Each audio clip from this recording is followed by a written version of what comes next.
Балалар карусель ойыны арқылы өрнектің мәнін тауып, көбейту мен бөлуді қайталаудан бастайды.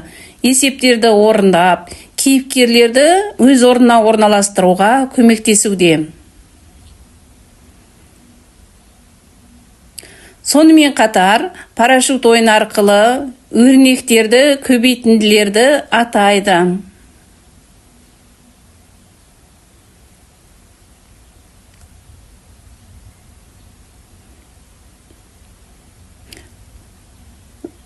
Тіпті сергіту сәтінде жасырын суретті табу ойыны арқылы көбейтуді қайталап аламыз.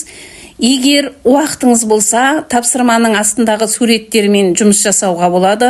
Атаулары, ағылшынша атаулары, немесе әр сөзге сөйлем құрауға, немесе сын есім қосып айтуға болады.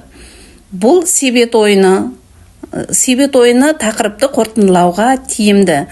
Тапсырманы өз қалауыңызбен өзгертіп, күрделендіріп, пайдалана беруге болады.